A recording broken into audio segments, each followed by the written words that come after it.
Hi, thanks, Michael, for inviting me, Penny, Tom. At UBC, it's customary and protocol to acknowledge that we are on unceded territory. I'm going to build it into, actually, my talk. So you'll see, because one of the problems I see is when people start off saying, we are on Musqueam unceded territory, Coast Salish traditional, and then that's it.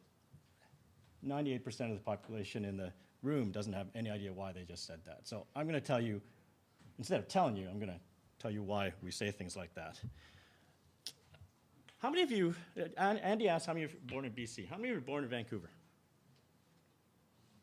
Minority of the room, and let's look in the age demographic too. How many, there's Tom, there's the East Van guys, and then the other people are young. How many of you of the Vancouverites are second generation Vancouverites? Like your parents also were born here. Andy. Third generation? Fourth generation? I was born in Vancouver in 1967. I'll just say who I am. My grandparents, my grandfather, my great-grandfather came to this territory in the 19th century. I acknowledge who I am by saying that means I'm a guest here, even though I was born here on someone else's territory. I was in New Zealand giving a talk about what I'm going to talk about in the next 8 minutes. I've used up 2 minutes. And one of the things is when you're welcome to a local iwi, you are supposed to sing and tell everybody who you are. And then the local Maori iwi sort of welcomes you and tells you who they are and which mountains and streams matter to them. And so I was thinking, should I talk about the Fraser? Should I talk about Grouse Mountain? And in the end, that didn't seem appropriate for me to actually talk about having come from here and claiming these mountains and this river as mine, even though I was born here. And so I talked about the 4 generations and my great-grandfather having come from Zhongshan County and the Pearl River Delta. And that seemed right. I guess, okay. So let me now launch into sort of a project that I was involved in. And in 2010, right after the Olympics, because of the contestation over, where the First Nations would be in terms of the Olympics, there was, as many of you who are here during that time, there was the host nations. And one of the things that happened was there was a project that was launched called the Dialogues Between First Nations, Urban Aboriginal, and Immigrant Communities. The lead was Baldwin Wong, cultural planner at the City of Vancouver. I was asked to be a co-chair, and I'll tell you why. And then we spent about a year just putting together slowly a steering committee. And it's actually very instructional about how that took that long, and even though the grant that we were applying for was a provincial grant with Fed money before about welcoming communities, it took a long time because one of the things was it took a long time for Musqueam to figure out who to send to be one of the co-chairs. And there was frustration on the side because people go, we got to get this grant done. But one of the things is there was a protocol, and it took time because you're actually consulting. You're not asking someone at the last second to say, by the way, we've already made a decision. What do you think about our decision? It actually was about consultation. So why this project? This is not my language. This is from the Welcome Committee's application. Why? Because Vancouver is one of the most diverse cities in the world. We've heard it yesterday. We've heard it now. First Nations people have been here forever because we can't time exactly when they came, so we'll just think about it as time immemorial. Fastest growing communities in terms of the young. Quote, immigrants and Aboriginal in BC. Vancouver's changing immigrant population. Well, you saw all the census data yesterday. I'm not going to repeat it. Things that happened in the 80s and the 90s.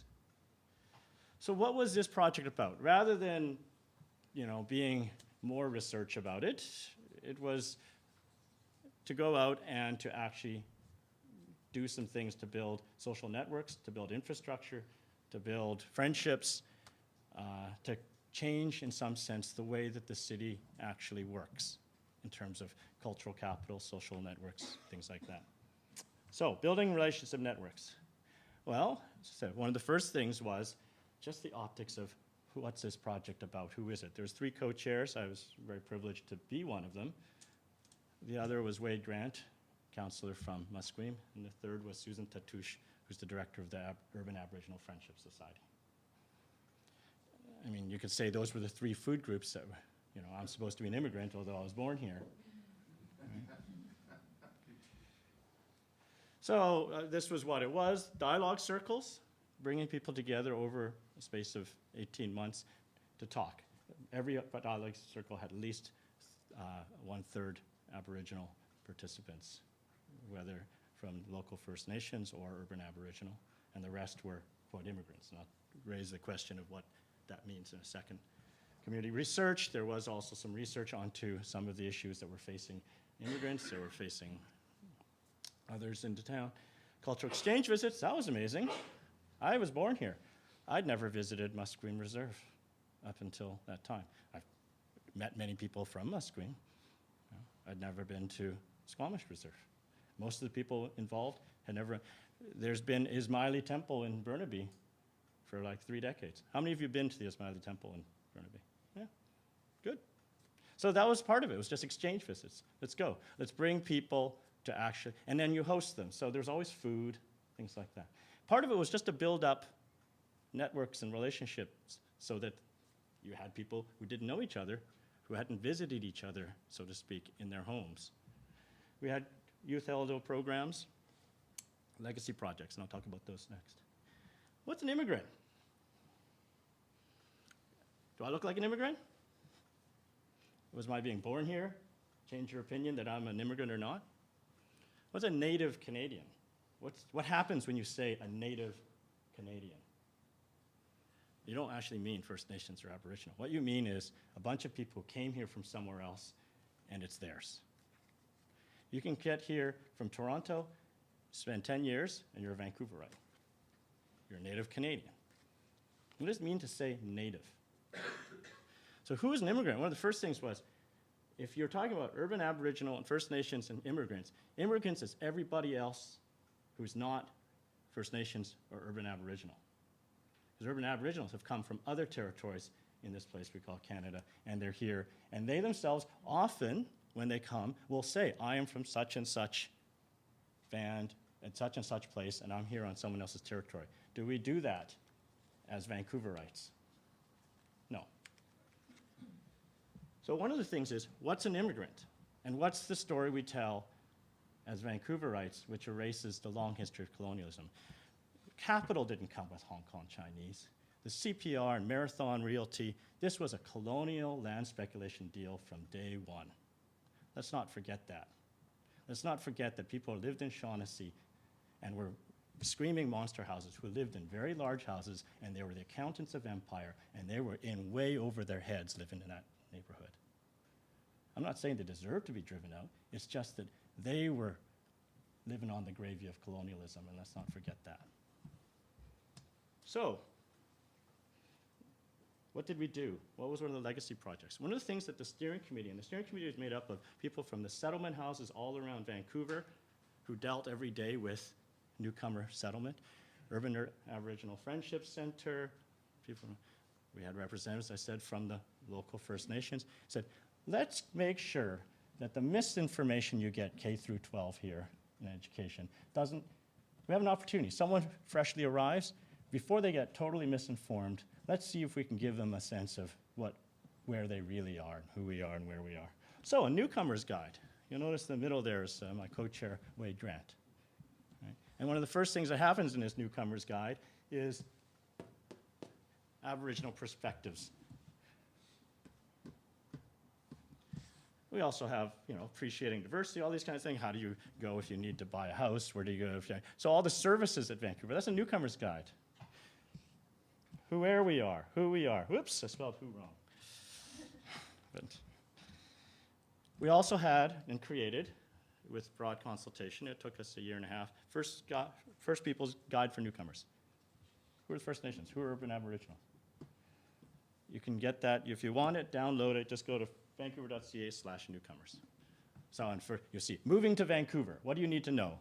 You get the Newcomers Guide, and you get this First Nations Newcomers Guide. Now, I'm not saying everybody's going to read this, but at least there's a possibility that before you start to learn and have to unlearn, you can learn another story of where we are. And what's the story of where we are that we tried to push? Well, one is Vancouver's not welcoming you alone.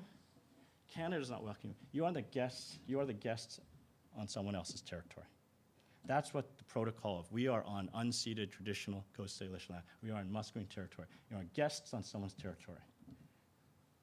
Whether you're born here or not, because it's unceded territory. It's only 2% ceded by the treaties that were signed by James Douglas on Vancouver Island with several of the bands and nations there. Everything else is unceded.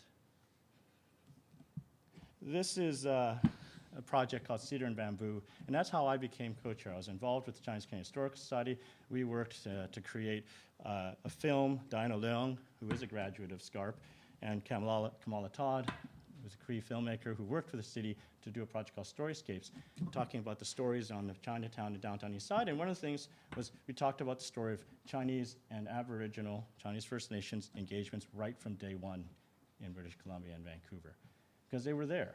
And those engagements were, in some sense, the inspiration for Baldwin and others to put this project together.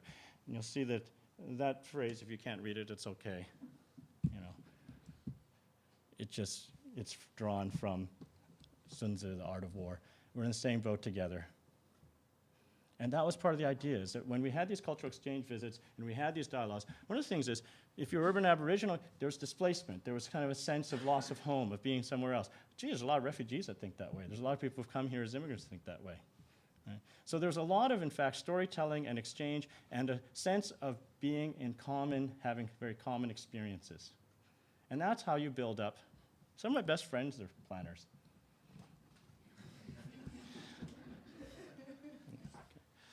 So you can ask me more about that program. I think it's one of the ways of which, planning's a funny thing. As I said, some of the best. But if you plan the city not knowing all the neighborhoods, not knowing what's going on, then, well, that's not a great way to plan things. And I know that many of our great successes are when people are out there, figuring out what's going on. But one of the things that I'd push is going on here, but also Hong Kong. I take a course, every summer I take students, we look at Vancouver, we look at Hong Kong. Before that we used to look at Vancouver and Singapore. Hong Kong, capitalism, run wild, right? 70% of Hong Kong residents live in public housing. I try to remind people this when they say, oh, it's Hong Kong real estate speculators, it's Chinese, all they care about is land. 70% of Hong Kong lives in public housing. What's our percentage who live in public housing? One of the things in Hong Kong is that artificial scarcity of land. Right? That's part of a system, it's capitalist, but it also creates enormous amounts of public infrastructure for people to live in. Right? And so let's not be too arrogant about our achievements here. As this morning we heard, this is on the backs often of people who are low income. It's often on the backs, as I said, of people who were here before. And I don't mean this to be critical. I'm a historian. I'm stepping back and just saying, hey, who's an immigrant? Who are we trying to integrate? What are we telling them to do? Bike to work. Right? Who are we? Now, I'm not saying we have no right to say what the city should be, but that's a collaborative, democratic process that we aspire to, where we together talk about what we want. And sometimes, to me, that's not about saying the immigrant needs to integrate. Sometimes it's about who are the stakeholders, so Musqueam, others, but also who are planners in that process. So again, I love Vancouver. I was born here. I'll end on that and say, I care as much as any of you about this place and what it should be. And involved in lots of projects. I want students to get out there and do things. They make films, they learn about neighborhoods. But I think where we are right now is in decolonizing planning and decolonizing the methodologies of this university and sort of acknowledging where we are and who we are. That's not a complete process. And so that's what I'd say, where we are and when we are is. Thank you.